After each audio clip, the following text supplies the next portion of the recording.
What's up, BenchWarmerz family? We're back. It's your boy, Jono, with one of my good friends, Bulls enthusiast, Zach Levine.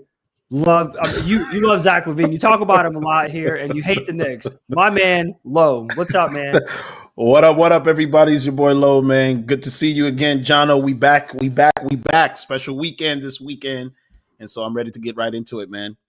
Right into it. It is a good weekend. It's Super Bowl weekend. I'm happy as a sports fan that we have the Super Bowl just with everything that's happened and in sports in the last, 2020 going into 2021. But we've got a big game ahead of us, man.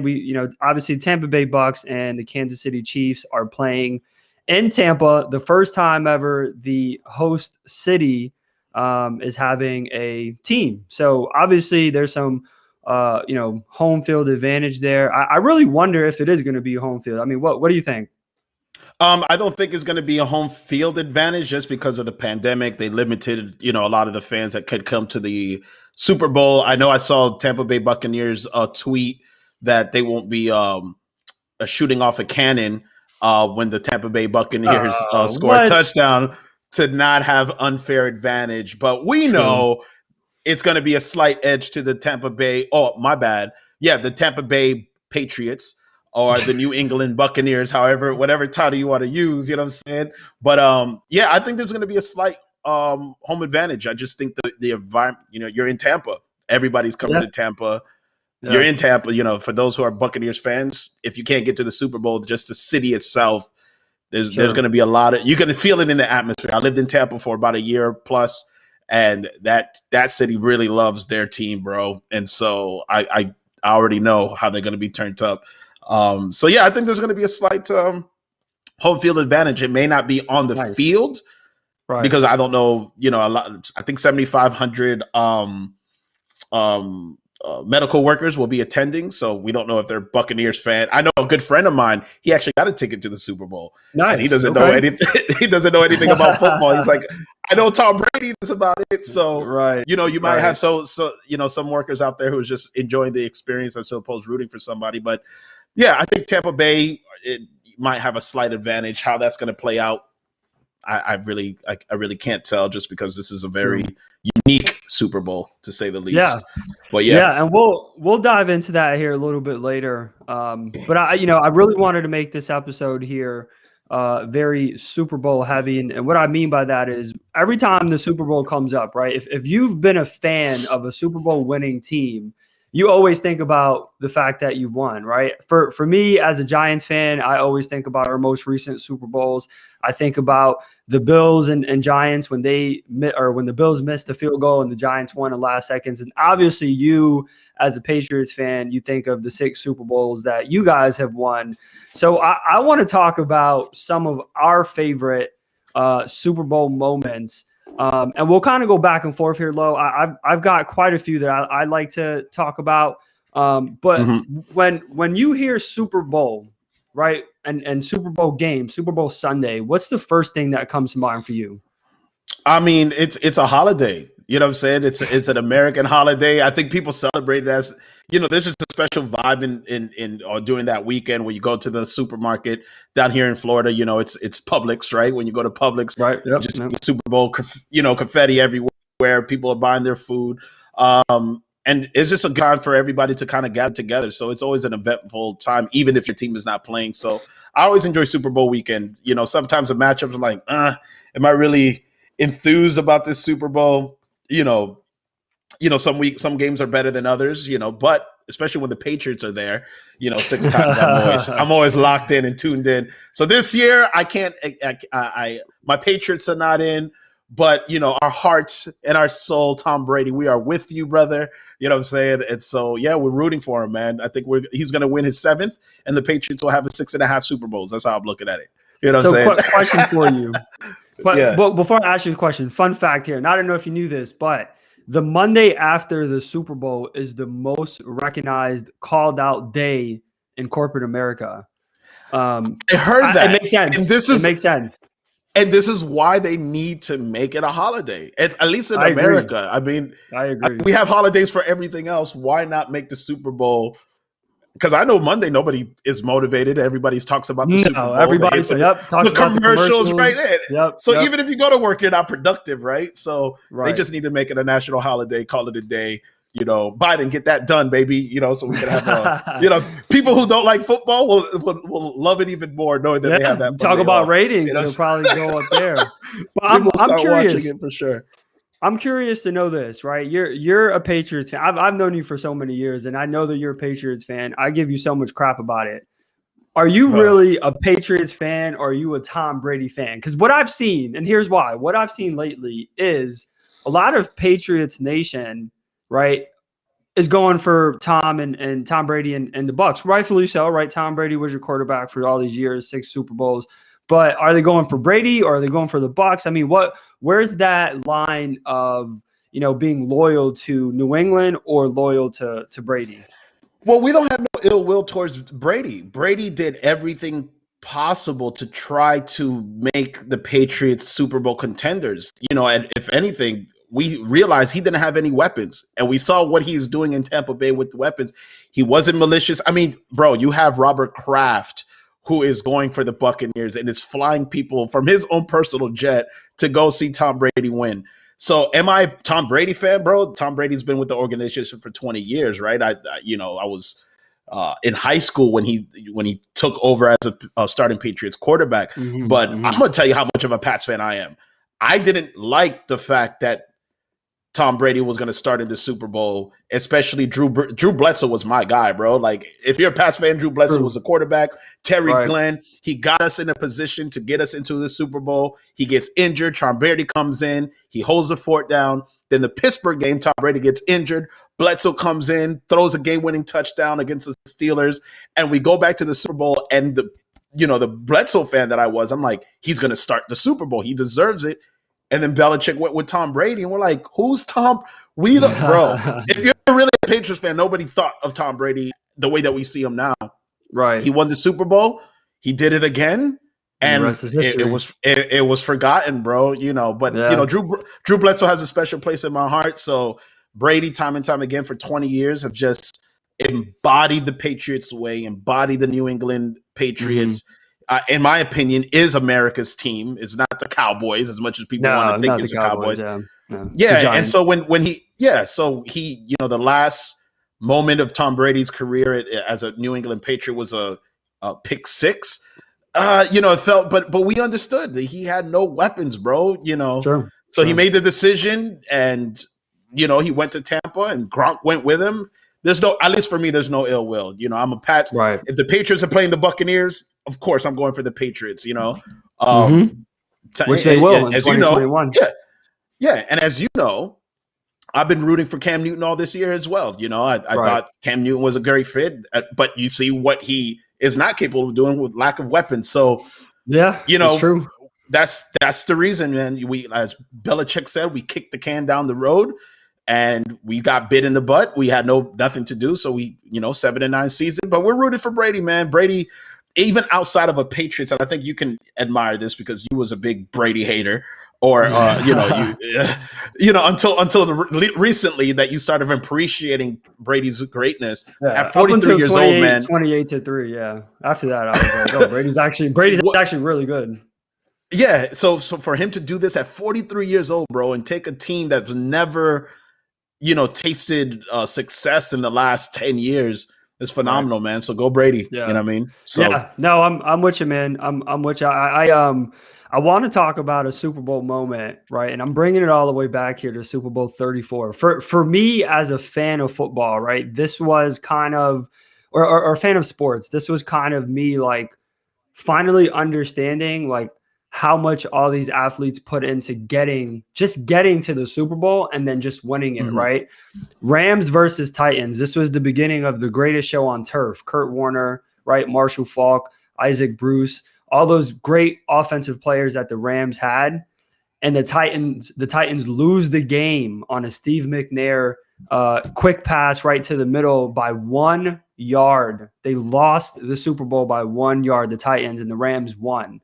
Right. I mean, for me, that was like, wow, like this game is it's unbelievable. And I'm not sure if you remember the specifics of it. I watched the highlights a couple of days ago just because I knew we were going to talk about it. But looking back now, right, like as an adult, knowing what goes into putting the work in of being an athlete and now a coach, it's like you may never get that chance again to be that close to win anything. I mean, it's to win one title it's hard, and for Brady to win 6, or quarterbacks to win more than one, or just to even play in more than one Super Bowl. I mean, for me, that was like, wow.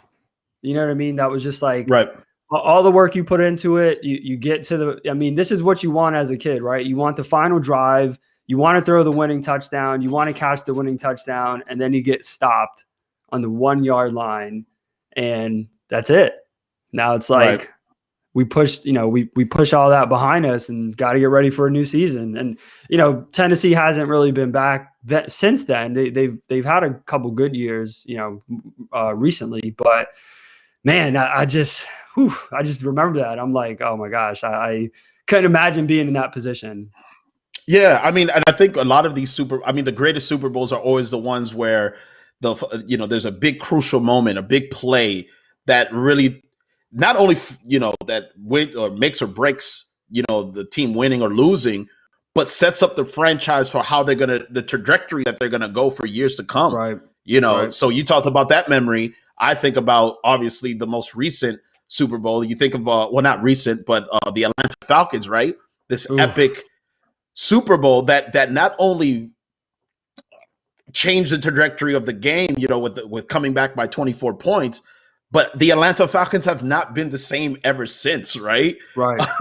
So those are the moments that you see that it doesn't just affect the game, the outcome of winning or losing that Super Bowl. It affects the franchise long term because you got that monkey, and it's only a very small group of either quarterbacks or franchises say, hey, we're going to brush off and we learn from the mistakes, or it just messes them up. So. Sure. You talk about that one big play. That's what comes to my mind, at least, when it comes to those, big crucial plays or those consistent moments where you're just like, right. What if? And that stuff sits with you for the rest of your life, man, and your career. Man, that's got to be. I mean, the mental part of the game. I mean, we see it, right? The Falcons have not they've just gone downhill since that Super Bowl. So so you mentioned. Moments that change a franchise. I want to talk about a moment in Super Bowl 42 that changed an entire game, that changed the outcome of the game, right? And I've got to mention this: Giants versus Patriots, undefeated Pats versus the 6 seed Giants coming into Arizona, right, to play the juggernauts. Look, we didn't have a chance. Let me just start there, right? Obviously, our defense was good. Our defense carried us all year long, right?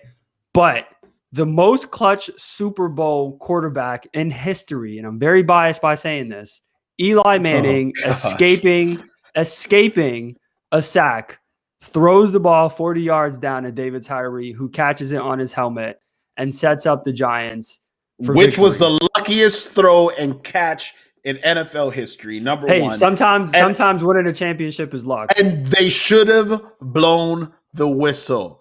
They should have blown the play was dead. The play was dead. That's all I have to say. Well, in today's NFL, the play was dead. 2007. No, in 2007, no way. But to be honest, right? To be honest, and I'm talking about this as a fan. But now I'm also talking about it as a football fan. That play was huge. But what happened a couple plays later was 3rd and 11, and Eli Manning hit Steve Smith on the sideline to get the first down. That was even bigger because it put the Giants in a position, for 39 seconds left. It put them in that position for Eli Manning to hit Plexico Burress on the sluggo to essentially win the game. Right? For me, that was the first time. I mean, I was maybe 16 years old. That was the first time that one of my sports franchises had won a championship. And I was just over the moon, just ecstatic. I mean, as a Pats fan, right? You had the history of the Miami Dolphins. We have a mutual friend, right? Our former coach, who's a big Miami enthusiast, Royal. Shout outs to Royal Webster. He was oh, 15, 14 and oh, he always talked about the undefeated Miami Dolphins, season. And so that was all. I mean, we just had haters coming from everywhere. But I There's a lot of pressure remember that looking at, game. yeah, but there was pressure. But how I looked at that game was Bill Belichick not adjusting, because we saw for the first time that D line was just wrecking havoc, and Belichick would not bring in an extra blocker to give Brady some time. He didn't change his game plan whatsoever. And that's kind of where you start seeing Brady being exposed, that if he can get pressure down the middle, he can't do anything. Right. And just play after play, you just didn't give Brady enough time and rhythm. And so I looked at that. I'm like, why are we trying to?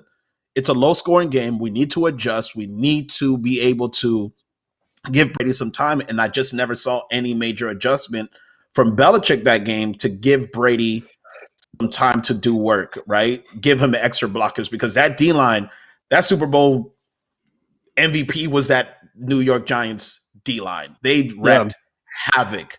And then, of course, you have one or two lucky breaks throughout the game, and then that was that. You know what I'm saying? So I looked at that game and seeing that was on Bill. Bill did not make the necessary adjustments on the offensive end in the second half to give Brady time to execute. Right. And so, 18-1 is a heck of a season, but I know that one. I mean, Randy Moss breaking records, 22 touchdowns.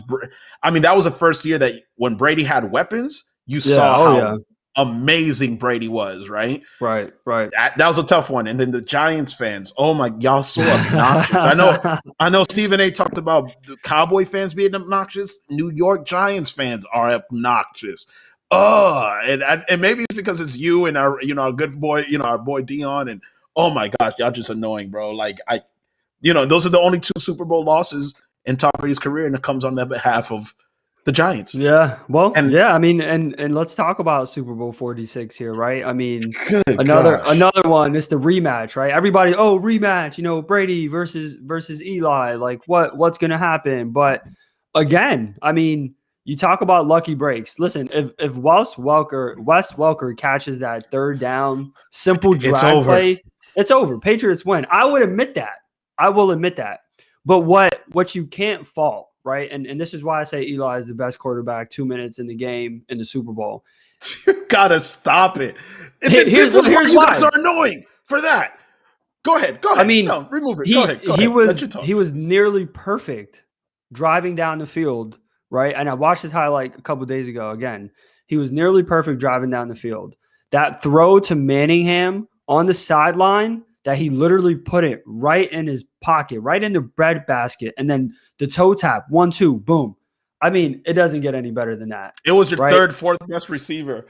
That's who beat us. And as a coach, you can live with that.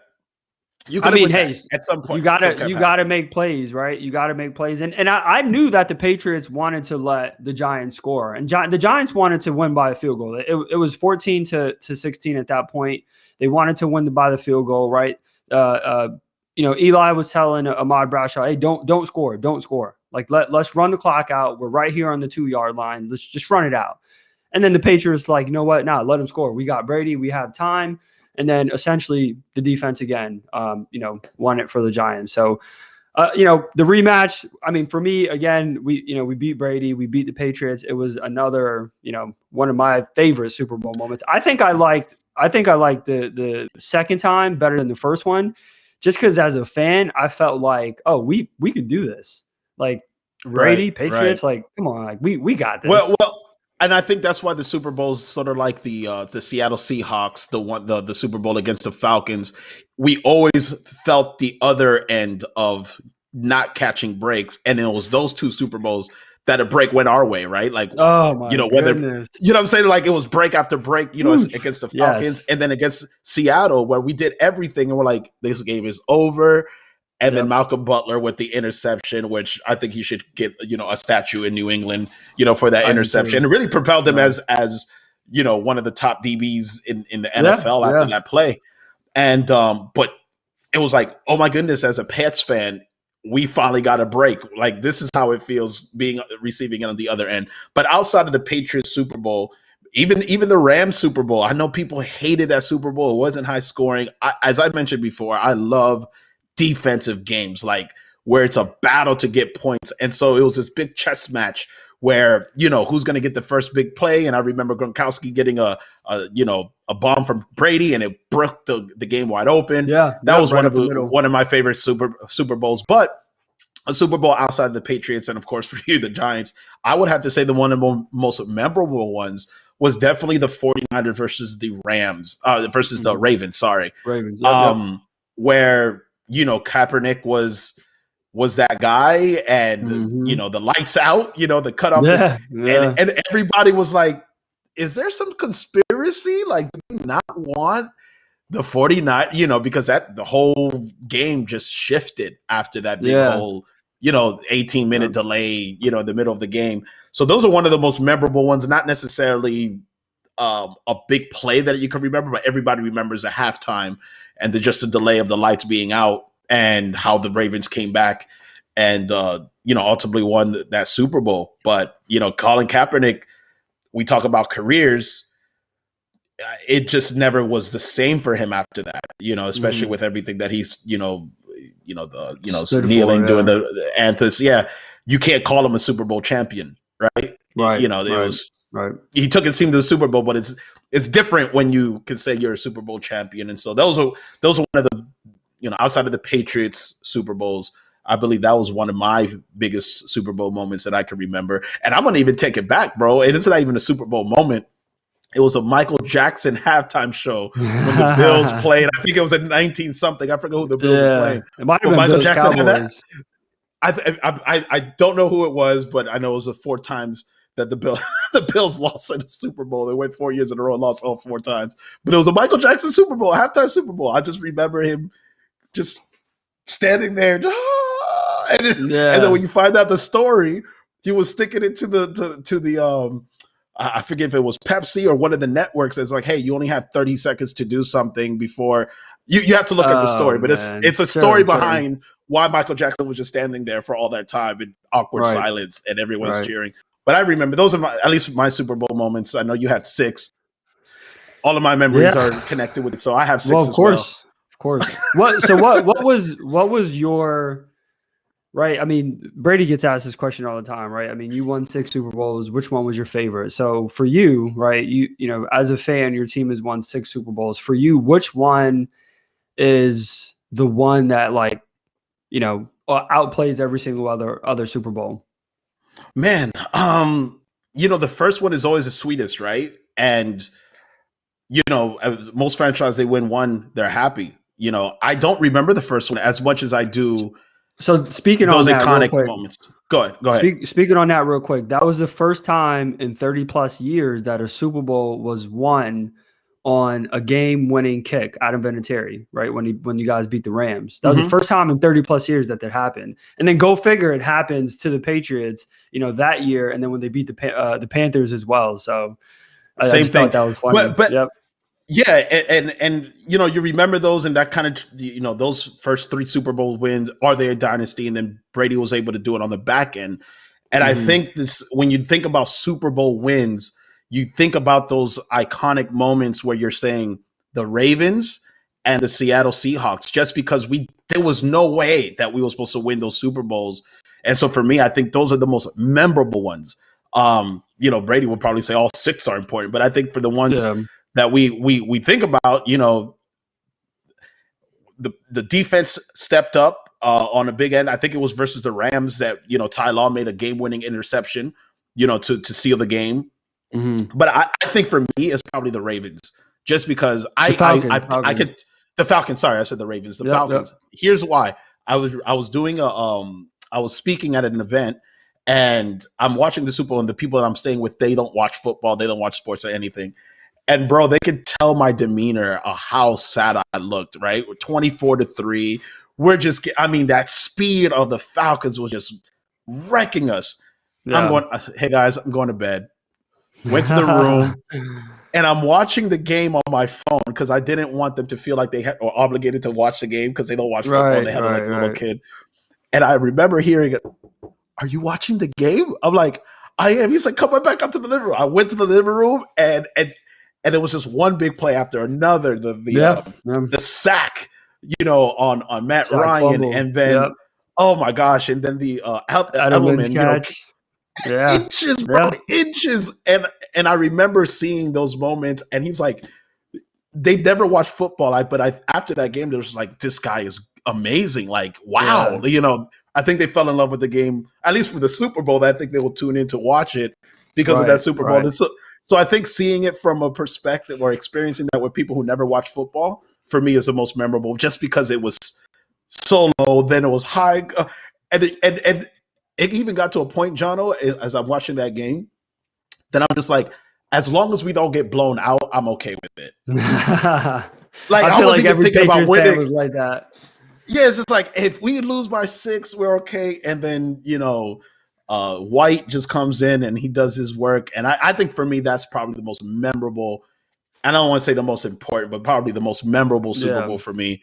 Each one has its own, and I can't speak for Brady. I don't know him, but he would say all 6.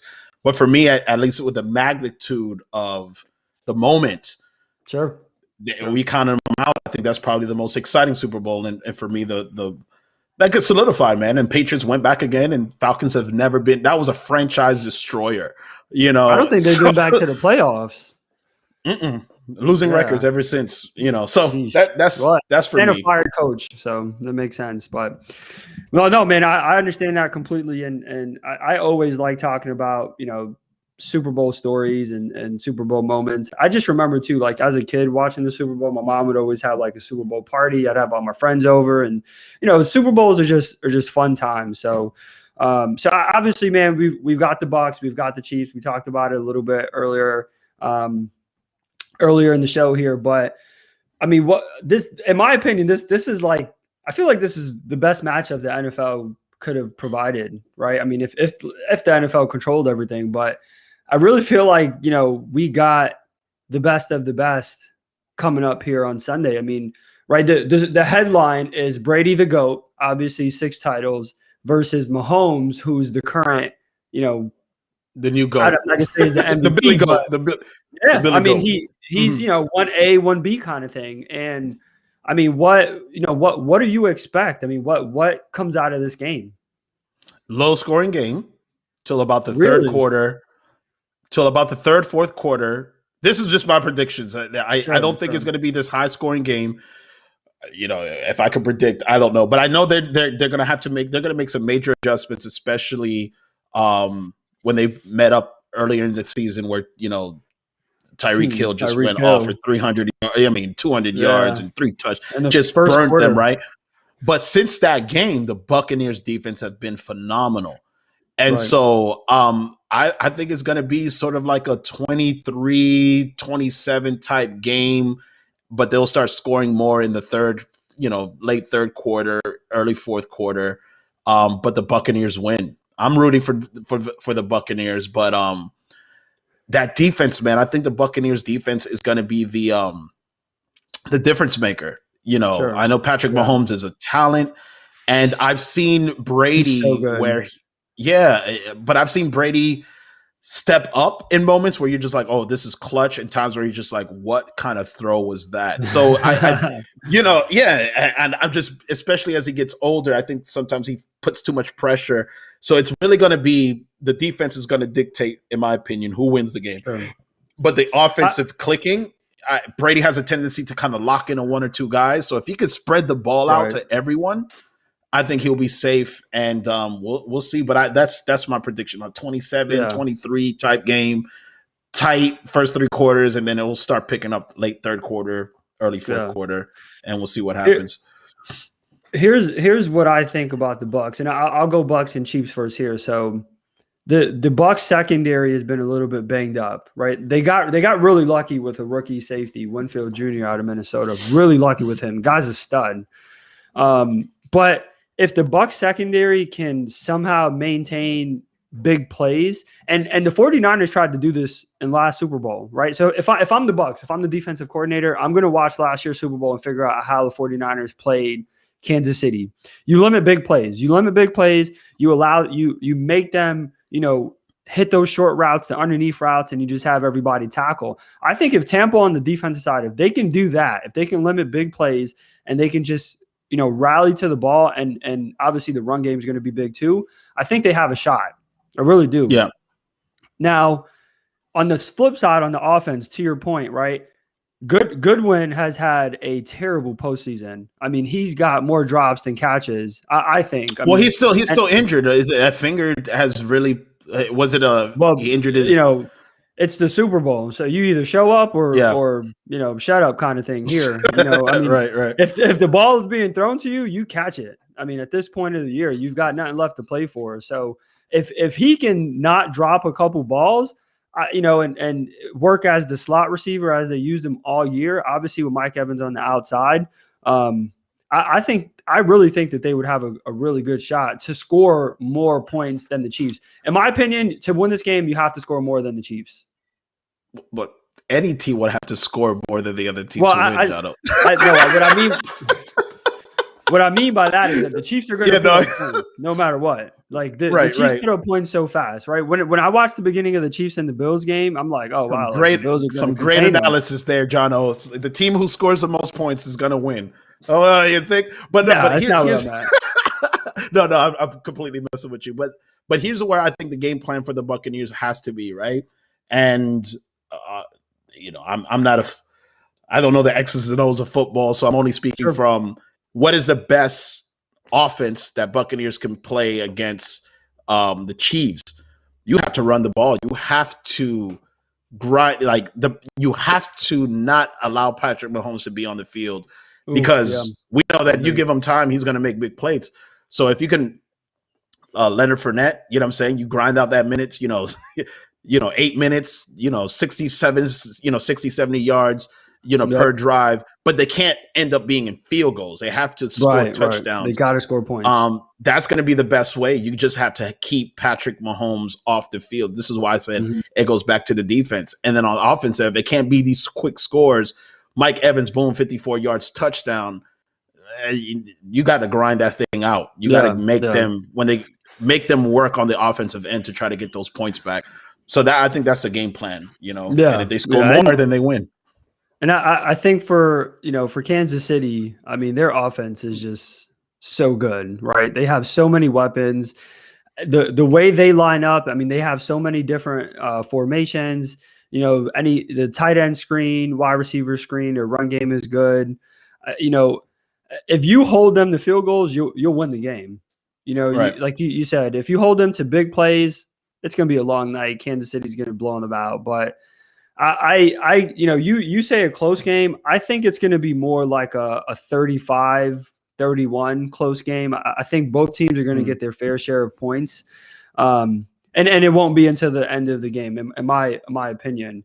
Yeah, I think if you look at the season throughout Kansas City, they weren't blowing teams out. You could say, they were bored, and then when they needed to step up, they step up, whatever. But if that's a pattern that has been developed throughout the season, are they going to just automatically turn on the light switch when it comes to the Super Bowl?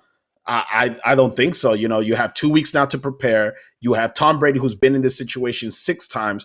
And to be honest, the pressure is really on Patrick Mahomes, not as much as Brady. Brady has already solidified himself as the GOAT just by by taking that team by the Super Bowl. Patrick Mahomes, we heard this on First Take, and Stephen A. Smith, and they made this point that if Patrick Mahomes loses twice to Tom Brady in the Super Bowl, he's going to have to win 7 or 8 Super Bowls in order for people to forget, you lost to a 43-year-old quarterback on his first year on a team, So I think it's going to be I think it's going to be a low scoring game in the 27-23 type thing, and they just going to have to eliminate the big plays. They have to pound the football, and that defense are going to have to just hit. And here's another element. I think we get so focused on Tyreek Hill and Travis Kelce and these offensive weapons that they have, and rightfully so. But if they box them in and they're not getting big plays and it's a 3rd and 8, we forget that Patrick Mahomes is a phenomenal runner as well. Yeah, true. So he can move the chains, just with his feet. So it's going to be an interesting game match, I think, but it all goes down to, can that Buccaneers defense do what they did in New Orleans and bring that same, cause interceptions, big turnovers in crucial moments. And then Brady just have to be a good game manager, pound the ball, big on 3rd downs.